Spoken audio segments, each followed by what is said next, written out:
A pesar que un importante colegio de nuestro país lleva su nombre y que sus aportes a diferentes ramas de la ciencia, como la matemática, la botánica, la física, la química o la astronomía, han sido invaluables, lo cierto es que las nuevas generaciones no tienen ni idea de ello. Nuestro personaje de hoy nos llevará a una época lejana, pero trascendental en nuestra historia. Conozcamos a Miguel Ramírez Goyena. Bienvenidos a nuestro programa.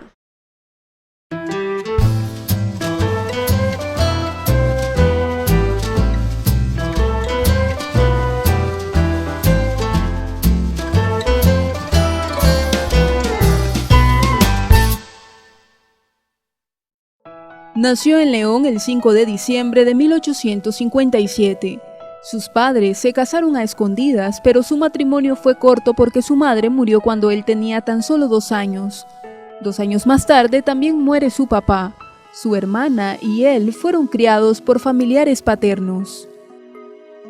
Entonces, esta familia de Granada, que era el tata Leandro Zelaya y la mamá Dominga Bolaño de Zelaya, eran parientes cercanos de Juan Pablo Ramírez.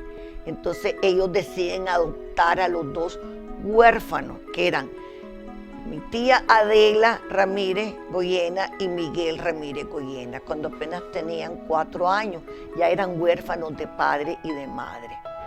Entonces se van para Granada, ya se trasladan a Granada, la ciudad, y ellos son criados, educados y amados por el Papa, por el tata Leandro y la mamá Dominga. El Papa, don Leandro Zelaya, era un hombre, era un latifundista de Granada, fue de los primeros que sembró 4 cafetales, si querés, porque el café viene más adelante. Y la mamá Dominga era una mujer sumamente cristiana. Entonces los obligaba a sus hijos, que eran 9, y los 2 Goyena, los obligaba a que tenían que rezar el rosario todos los días. Era gente buena, gente educada, caritativa, y lo demostraron con él, que lo adoptaron como que si fuera su hijo de legítimo, y lo quisieron mucho, sin diferenciar a sus hijos.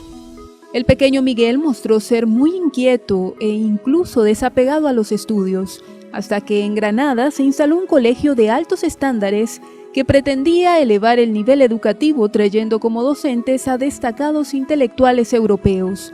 Eso lo cautivó y le hizo cambiar de intereses. Pero cuando llegaron los profesores españoles y fundaron el Instituto de Granada, llegaron lumbreras. Él quedó extasiado de la sabiduría de los españoles y se empezó a sentir atraído por la sabiduría. Entonces, dicen que admiraba tanto a su profesor de matemática, el doctor Sánchez, que después llegó a ser profesor del hijo del rey, que puedo buscar el nombre, de España. Cuando cumplió su contrato de 4 años, pasó a ser profesor de un hijo del rey de España.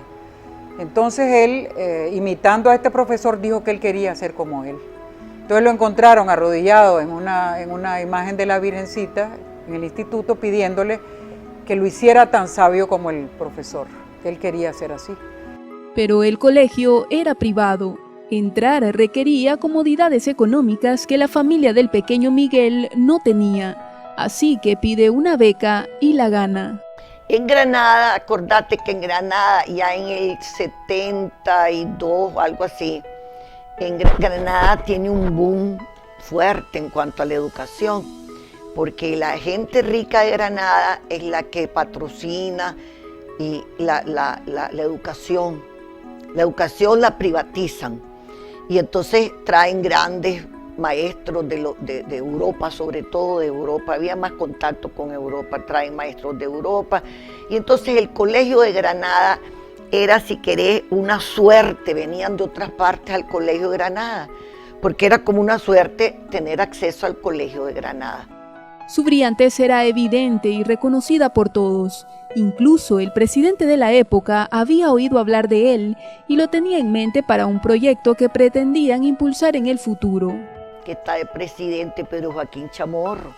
Y entonces Pedro Joaquín Chamorro le echa el ojo, como quien dice, tenemos planeado instalar un Instituto Nacional Central en Managua.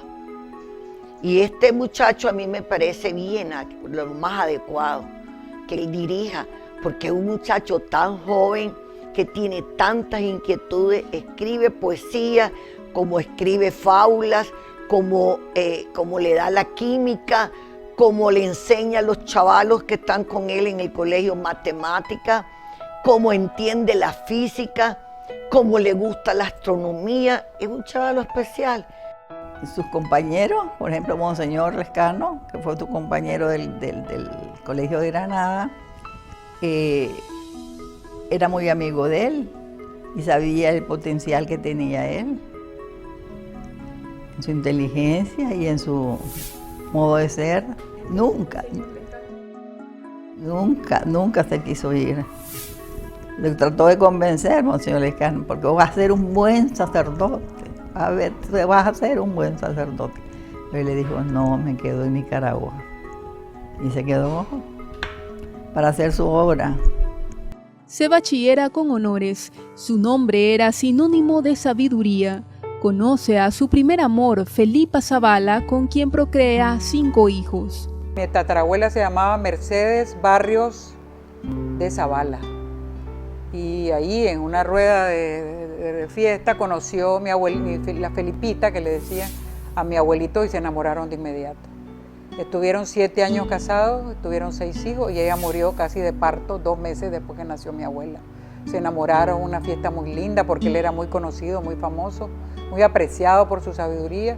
Llegó Rubén Darío, llegó el presidente, que era pariente de él por Celaya. Era muy apreciado en los círculos, a pesar de que él era un hombre que consiguió una beca para estudiar, porque como había quedado huérfano, por sus méritos, pues. Rubén Darío, invitado a la boda, escribe el siguiente verso para su amigo. Entre tanto la alegría confunde entre sus encantos, risas, tristezas y llantos. Y tras la dicha en pos, y pues benditos de Dios, que es muy larga la jornada, pero no hay cadena pesada cuando se lleva entre dos. Para ese momento, el proyecto de crear un instituto central en Managua bajo los mismos estándares de calidad que el de Granada se ha concretado y él ha sido nombrado director. Este será el colegio que años más tarde llevará su nombre, pero la felicidad de Miguel Ramírez Goyena no dura mucho. Su esposa muere y él queda devastado. Entonces mi abuelo se vuelve casi loco, mi amor, porque él se casó enamoradísimo, estaba feliz con sus 5 hijos. Acuérdate que él fue huérfano. Entonces tener una familia de 5 bellezuras eran 5 regalos del Señor que le había dado. Y estaba muy feliz, y la doña Felipa muy linda también. Entonces él se pone todo desconcertado y deja un poco los estudios. Él quedó absolutamente casi como loco, no sabía qué hacer, se tuvo que ir a Granada a vivir con su casi madre, la Dominga Bolaño, los que lo habían recogido, y ahí lo ayudaron porque fue un shock horroroso. Y jovencito él, de haber tenido 28 o 29 años.